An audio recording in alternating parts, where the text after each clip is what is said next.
Hope आप सबको पता हो गया कि अगर हमने एक पार्टिकल को ऊपर फेंका तो फिर उसका टॉप मोस्ट पॉइंट पे वेलोसिटी जीरो हो जाता है, वापस जब वो आता है तो टोटल डिस्प्लेसमेंट भी जीरो हो जाता है। अब हम यहाँ से स्टार्ट करते हैं कि let's say we are on a tower of height 500 metre at the top of a tower, और वहाँ से जस्ट हमारे हाथ में एक बॉल है और उसको हमने जस्ट ड्रॉप कर दिया। तो जस्ट ड्रॉप कर दिया या हाथ से फिसल गया, इसका क्या मतलब होता है? इसका ये मतलब होता है कि मैकेनिक्स के टर्म में उसकी इनिशियल स्पीड क्या हुई होगी? Zero, right. तो आपने जस्ट ड्रॉप कर दिया या हाथ से फिसल गया तो उसकी इनिशियल स्पीड जीरो, यानी इनिशियल वेलोसिटी जीरो। तो ऑब्वियसली वो ग्राउंड तक आएगा। जब तक वो ग्राउंड पे पहुंचेगा तो उसका नेट डिस्प्लेसमेंट कितना हुआ होगा along downward direction? Displacement will be how much? Minus of 500 होगा। आई होप आपको समझ में आ रहा हो कि माइनस 500 कहाँ से आ रहा है। चूंकि डिस्प्लेसमेंट इस बार नीचे की तरफ है, तो any physical quantity downward in our convention is negative, तो displacement is minus 500। Okay, now we are interested in finding out that how much time will it take from coming from the top of the tower to the bottom, उसको ऊपर से लेकर के नीचे तक आने में कितना टाइम लगा होगा। तो हम क्या करेंगे, हम टाइम वाली क्वेश्चन इस्तेमाल करेंगे जिसमें डिस्प्लेसमेंट इस्तेमाल होता है। वो कौन सी क्वेश्चन है हमारे पास? That is s is equal to U T plus half of A T square. ठीक है, तो इस इक्वेशन में वैल्यू पुट करेंगे। तो जब वैल्यू पुट करेंगे तो एस की जगह क्या लिखेंगे? Minus of 500। यू की जगह क्या लिखेंगे? Zero plus half of acceleration की जगह पे वापस -10। वो तो हमेशा रहना है, जब भी ग्रेविटी वर्टिकल डायरेक्शन तो ग्रेविटी ग्रेविटी का डायरेक्शन हमेशा डाउनवर्ड, वैल्यू हमेशा 10। ठीक है, तो ये यहाँ से आपको वैल्यू क्या आ गई? ये तो जीरो है, तो ये माइनस कैंसिल हो गया। दैट इज लाइक 5 इज 500, तो टी स्क्वायर आपको आ गया 100। इट मीन्स आपको टी कितना आ गया? टी आपको आ गया 10। प्लस माइनस 10 आएगा, but time again, time can never been negative, तो नेगेटिव वैल्यू को कंसिडर करने का कोई पॉइंट ही नहीं है। तो आपका आंसर हो गया कि टी इज इक्वल टू 10। ठीक है, तो इस बात को दिमाग में रखिएगा कि जब एक पार्टिकल को हमने, जस्ट बॉल को हमने ड्रॉप किया from a height of 500 metre, तो इसको टोटल 10 सेकेंड्स लगे थे ग्राउंड तक पहुंचने में। ठीक है, ओके। अब हम एक सिमिलर सिचुएशन देखते हैं, बट उसमें थोड़ा सा चेंज करते हैं।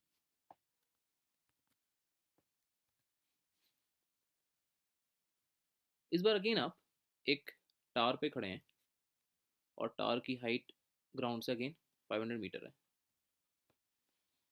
ओके, तो टावर के टॉप पर आप हैं। इस बार आपके हाथ में बॉल है और उसको इस बार आप जस्ट ड्रॉप नहीं कर रहे हैं, बल्कि उसको आप नीचे फेंक रहे हैं। ठीक है, नीचे फेंक रहे हैं with a speed of 10 metre per second. तो स्पीड आपने दी 10 मीटर पर सेकेंड की, इसका मतलब कि, और वो भी दी डाउनवर्ड डायरेक्शन में। इसका मतलब क्या हुआ कि वेलोसिटी कितनी होगी? इनिशियल वेलोसिटी हो गई आपकी -10। ओके, डिस्प्लेसमेंट कितना होगा वापस, क्योंकि डाउनवर्ड पार्टिकल आ रहा है, तो -500। अब हमें इस केस में टाइम निकालना है कि इस टाइम पर, लेट्स इसको हम टी डैश कॉल करते हैं, कि कितना टाइम लगा होगा पार्टिकल को यहाँ से लेकर के यहाँ तक आने में।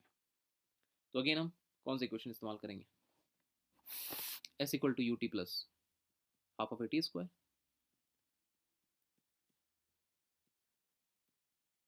ठीक है, एस की जगह पर क्या लिखेंगे हम लिखेंगे -500। यू की जगह पर क्या लिखेंगे? इस बार हम डाउनवर्ड फेंका हमने, तो -10 T plus half of acceleration -10 into T square. ये क्वाड्रेटिक इक्वेशन है। तो आई होप आप सभी को क्वाड्रेटिक इक्वेशन सॉल्व करना आता है। जिसमें एक बेसिक बात आपको बता दूं, पहला काम ये करते हैं कि हम क्वाड्रेटिक इक्वेशन को सिंप्लीफाई करते हैं। जैसे ये है -500 -10 टी, ये है -5 टी स्क्वायर। आपको दिख रहा है सब में 5 कॉमन है, तो हम इसको थोड़ा सिंप्लीफाई कर लें और टी स्क्वायर के कोफिशिएंट को पॉजिटिव बना लें। तो हम क्या लिखेंगे? इसको हम लिखेंगे T square plus 2 T minus 100 equals to 0। हमने क्या किया? हमने टी के कोफिशिएंट को, टी स्क्वायर कोफिशिएंट को पॉजिटिव बना लिया, उससे गलती होने के चांसेस कम रहते हैं। और इस इक्वेशन को हमने एकदम सिंप्लीफाई कर लिया। उसके बाद फिर क्या करना होता है हमें, कोई भी क्वाड्रेटिक इक्वेशन में क्या होता है, अगर क्वाड्रेटिक इक्वेशन है a x square plus b x plus c equals to 0, तो उस केस में फिर एक्स की वैल्यू कैसे निकालते हैं, फॉर्मूला क्या है हमारे पास, minus of b plus minus under root b square minus 4ac divide by 2a। I hope आप सबको ये फॉर्मूला पता हो। मैं एज ए नोट आपको कह रहा हूँ कि अगर आपको ये फॉर्मूला नहीं पता है और अगर आपको क्वाड्रेटिक नहीं पता है, एटलीस्ट उसका बेसिक नहीं पता है, तो आप प्लीज़ पहले वो पढ़ लीजिए, अदरवाइज आपको फिर यहाँ पर मैथ्स में प्रॉब्लम होगी। क्योंकि अभी इस point onwards most of the questions में क्वाड्रेटिक इक्वेशन इस्तेमाल होगा। ठीक है, तो आप प्लीज़ पहले अपना क्वाड्रेटिक कंसेप्ट क्लियर कर लीजिए अगर आपको नहीं आता है। If you know it then perfectly okay, आगे बढ़ते हैं फिर। तो इस पॉइंट के बाद हमें क्या निकालना है, हमें टी निकालना है, तो हम क्या लिखेंगे, एक्स के यहाँ पर टी वेरिएबल है, तो T is equal to minus of 2 plus minus under root 2 square B है 4 माइनस ऑफ 4 ए सी, ए क्या है 1 है, सी कितना है हमारा -100 है, तो माइनस माइनस प्लस हो जाएगा, ये हो जाएगा आपका 400। आई होप आपको क्लियर हुआ हो। 4 into 1 into C which is -100, और यहाँ पर एक और फॉर्मूला देखिए, एक और पहले से माइनस होता है तो वो प्लस हो गया, डिवाइड बाई 2। तो ये आपको कितना हो गया, ये हो गया -2 डिवाइड बाई 2 यानी कि -1 plus minus under root 404 divide by 2। तो 404 अप्रॉक्सीमेटली 20.09 होगा, तो उसको हम 20.09 को ऑलमोस्ट हम 20 ही ले लेते हैं, तो थोड़ा अप्रॉक्सीमेशन हम कर रहे हैं यहाँ पर। तो -1 प्लस माइनस अंडर रूट 20 होगा, तो 20/2 क्या हो जाएगा 10। अगेन चूंकि ये टाइम है तो हमें कौन सी वैल्यू लेनी चाहिए, हमें पॉजिटिव वैल्यू लेनी चाहिए, तो हम ये माइनस वाली वैल्यू को हमेशा इग्नोर करेंगे।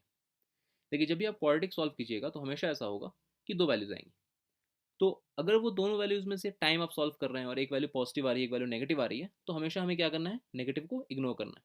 यहाँ पर दो वैल्यूज क्या हो जाएंगी, एक हो जाएगा 10 - 1 9, दूसरा हो जाएगा -11। तो -11 का कोई सिग्निफिकेंस नहीं है, उसको हम इग्नोर करेंगे, तो हमारा आंसर क्या हो गया, हमारा आंसर हो गया 9। ठीक है,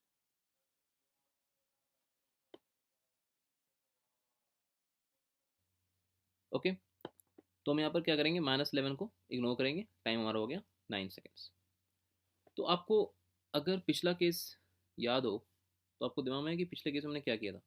पिछले केस में हम सिमिलरली एक टावर से हमने जस्ट ड्रॉप किया था पार्टिकल को, और ड्रॉप करने पर हमें टाइम कितना आया था पिछले केस में, टाइम हमें आया था जस्ट 10 सेकेंड्स, और वो वही सेम हाइट का टावर था 500 मीटर। ठीक है, तो ड्रॉप कीजिएगा तो 10 सेकेंड लगा, लेकिन जब आपने थोड़ा कुछ स्पीड से फेंका 10 मीटर पर सेकेंड स्पीड से, तो थोड़ा कम टाइम लगा। तो ये आपको रियल लाइफ से रिजेंबल करता है कि अगर आप रियल लाइफ में जैसे किसी चीज़ को ड्रॉप करोगे तो उसको थोड़ा ज़्यादा टाइम लग रहा है, 10 सेकेंड लग रहा है, लेकिन अगर आप कस के नीचे फेंकोगे तो थोड़ा का टाइम कम लग रहा है। ठीक है, तो जो भी आप मैथ्स करोगे आप हमेशा देखोगे कि वो रियल लाइफ से रिजेंबल करेगा। रियल लाइफ से अगर आप रिजेंबल कराओगे फिजिक्स को तो आपको आगे बहुत आसानी होगी, क्योंकि जब हम थोड़ी कॉम्प्लिकेटेड चीज़ें पढ़ेंगे बट एक बार रियल लाइफ से रिजेंबल करते हैं, फिर जब चीज़ें दिखाई देने लगती हैं तो बहुत आसान हो जाता है क्वेश्चन बनाना। ठीक है, तो इसी चीज़ को हम कंटिन्यू करते हैं, इसका एक हम थर्ड केस देखते हैं। थर्ड केस में क्या है कि अगेन हम एक टावर ले रहे हैं जिसकी हाइट 500 मीटर फ्रॉम ग्राउंड। इस बार हम एक पार्टिकल हमारे हाथ में जो है इसको हम ऊपर फेंकते हैं with speed of 10 metre per second. चूंकि ऊपर फेंक रहे हैं तो फिजिकल क्वांटिटी ऊपर है, तो इनिशियल वेलोसिटी क्या हो जाएगी, प्लस ही होगी, यानी कि 10। अब ये ऊपर जाएगा ना, तो अगर इस चीज़ को मैं फिर से यहाँ ड्रॉ करूँ तो होगा क्या एक्चुअली, ये पहले 500 मीटर की हाइट पर पहले से आपने ऊपर फेंका है, तो ये ऊपर जाएगा पहले। जब ये ऊपर जा रहा होगा तो एक पॉइंट ऐसा आएगा जहाँ पर इसकी वेलोसिटी ज़ीरो हो जाएगी, क्योंकि आपने 10 की वेलोसिटी से फेंका है, तो धीरे धीरे इसकी वेलोसिटी का मैग्नीट्यूड कम होगा। 10 के बाद 9 होगा, 9 के बाद 8 होगा, 7 होगा, 6 होगा, 5 होगा, 4 3 2 1, फाइनली 0। जहाँ तक 0 जाएगा वहाँ तक तो ये ऊपर जाएगा, उसके बाद क्या होगा, उसके बाद फिर ये वापस से नीचे आना शुरू होगा और फाइनली ये ग्राउंड तक आ जाएगा। ठीक है, ये दिखाई दे रहा। तो जब ये वापस से ग्राउंड तक आ जाएगा तो अब मुझे जानना है कि इसको टोटल टाइम कितना लगा। तो इस सवाल को करने के दो तरीके हैं। एक अगर आप नॉर्मली अप्रोच करो तो आप पहले क्या करोगे, पहले आप निकालोगे कि यार इस बॉल को पहले नहीं यहाँ से यहाँ तक जाने में कितना टाइम लगा।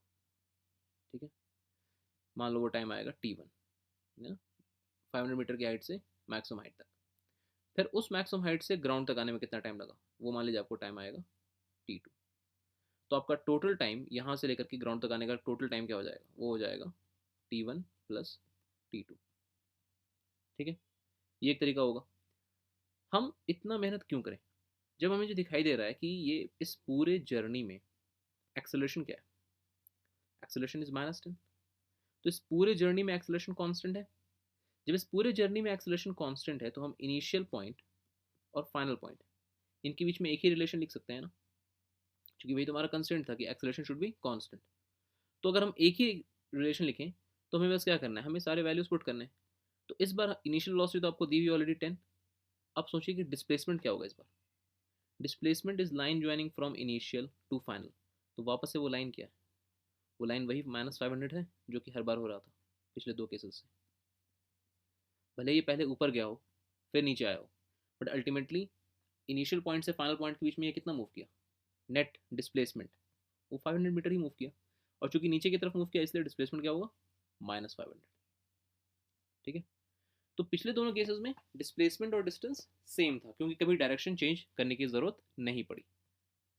जब आपने ड्रॉप किया था तो सिंपली उस केस में भी जो डिस्प्लेसमेंट था वही डिस्टेंस था। जब आपने थोड़ा तेज फेंका कुछ वेलोसिटी के साथ U = -10, उस केस में भी जो डिस्प्लेसमेंट था वही डिस्टेंस था। लेकिन इस बार आपने ऊपर की तरफ फेंका।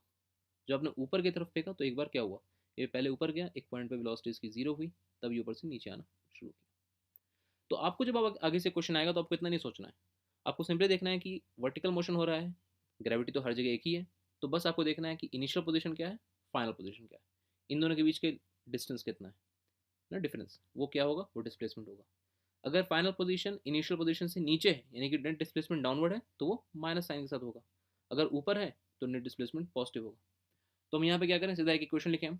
एस के जगह पे लिखेंगे -500। इक्वेशन कौन सी होगी हमारी, वही standard S = UT plus half T square. तो -500 यू की जगह पे क्या लेंगे, तो यू तो हमारा ऊपर ही है ना, देखिए ध्यान से यू ऊपर ही है तो यू हम प्लस ही लेंगे। तो 10t plus half of acceleration वापस से -10 × t²। तो फिर ये स्टैंडर्ड क्वाड्रेटिक इक्वेशन आ गया। इस क्वाड्रेटिक इक्वेशन को क्या करना है, फिर से वैसे ही सॉल्व करना है। तो पहले t² का टर्म को पॉजिटिव कर लो यानी कि उसको इधर ले आओ और फिर इसको सिंप्लीफाई कर लो। ये आपको हो गया -5t² माइनस, सॉरी ये इधर आ जाए तो ये सॉरी ये +5t², ये टर्म इधर आएगा तो -10t, ये -500 = 0। इसको हम थोड़ा सिंप्लीफाई कर लेंगे तो क्या होगा, ये हो जाएगा t² -2t -100 = 0। हम लास्ट में फॉर्मूला पुट कर देंगे। फॉर्मूला जो हम पुट करेंगे वो क्या होगा, वो होगा t minus of B, right, ax² plus bx plus c होता है। तो यहाँ पर ये जो b है वो खुद में क्या है, माइनस है, तो हम उसको लेंगे प्लस, यानी कि t = 2 प्लस माइनस √। वो टर्म आपका सेम ही आएगा जैसा पिछले केस में आया था, 4 प्लस 400 क्यों हो रहा है, 4 × a × c again negative divide by 2। तो ये टर्म आपका क्या हो गया, ये आपका टर्म हो गया 1 प्लस माइनस, यहाँ पर फिर से हम एक अप्रॉक्सीमेशन करेंगे तो ये 20 √404 अप्रॉक्सीमेटली हम 20 मानेंगे, 20/2 हो जाएगा 10। इसमें से अगेन हम क्या करेंगे, माइनस वाला नंबर इग्नोर करेंगे, तो आपको जो टाइम आ जाएगा वो आ गया 11 सेकेंड्स। तो इस बार क्या हुआ, इस बार आपको थोड़ा टाइम ज़्यादा लग रहा है। तो अगर हम तीनों केसेस को कंपेयर करें तो जब हमने सिंपली ड्रॉप किया था उस केस में टाइम लगा था हमें 10 सेकेंड्स। जब हमने नीचे फेंका था उस केस में हमें टाइम लगा था 9 सेकेंड्स। और जब हमने ऊपर फेंका उस केस में हमें टाइम लगा 11 सेकेंड्स। प्रीटी ऑब्वियस ना, ऊपर फेंका है तो पहले ऊपर गया फिर नीचे आया तो ज़्यादा टाइम लगा। इसको हमने नीचे ही फेंका तो इसको थोड़ा कम टाइम लगा। इसको हमने जस्ट ड्रॉप किया तो इसको इंटरमीडिएट टाइम लगा। सारा डिस्प्लेसमेंट कितना था, तीनों केस में डिस्प्लेसमेंट था आपका -500। ओके, तो आप समझ गए कि किसी पार्टिकल को हम किसी हाइट से जस्ट ड्रॉप करें या ऊपर फेंकें या नीचे फेंकें, तो इन सभी केसेस में क्या होगा। फाइन। तो अब ये जो लास्ट वाला केस है, इसको थोड़ा और इन्वेस्टिगेट करते हैं ताकि आपको ज़्यादा चीज़ें समझ में आए।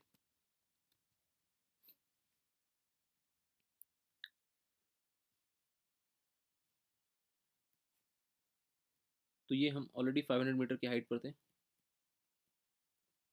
500 मीटर की हाइट पर से हमने एक पार्टिकल को फेंका था with velocity 10 metre per second. तो चलिए पहले ये पता करते हैं कि ये कितनी देर तक और ऊपर जाता रहा, यानी कि कहाँ तक जाके इसकी वेलोसिटी ज़ीरो हुई। तो हम कैसे निकालेंगे, हम सिंपली, हमें टाइम निकालना है और हमें यू और वी दिया हुआ है, तो हम क्या इक्वेशन यूज़ करेंगे, V is equal to U plus A T. V की जगह पुट करेंगे 0, यू की जगह पुट करेंगे 10, ए की जगह पर -10, और टी, यहाँ से टी आपका क्या आ जाएगा, टी आ जाएगा सिंपली 1 सेकेंड। यानी कि ये 1 सेकेंड में नीचे से लेकर के ऊपर तक गया। ओके। अब हम निकालना चाहते हैं कि जब ये मैक्सिमम हाइट पर था वहां से लेकर के जब ये नीचे आ रहा होगा,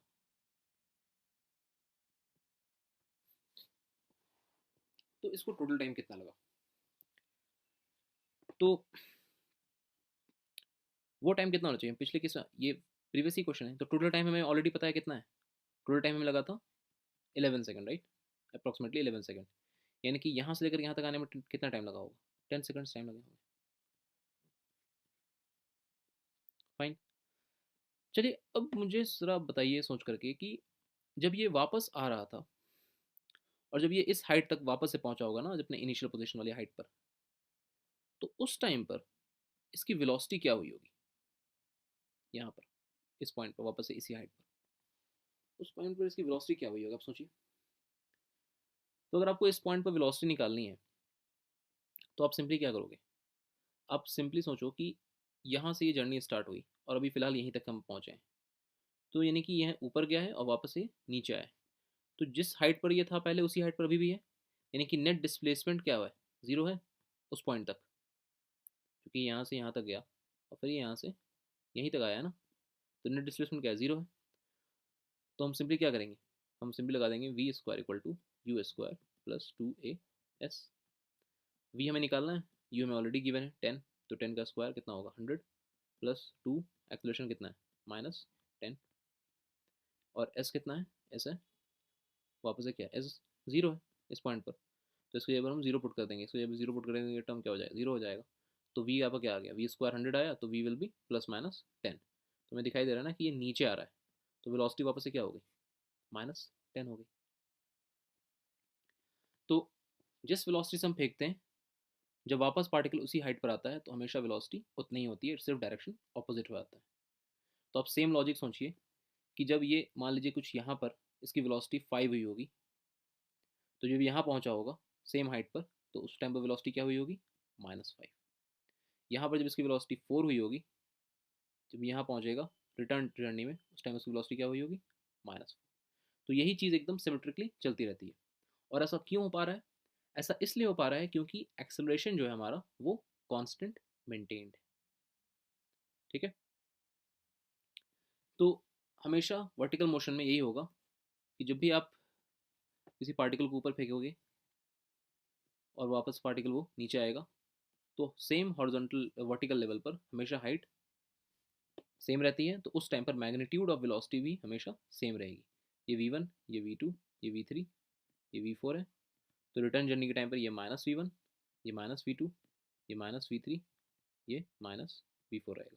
ये हमेशा रहना है।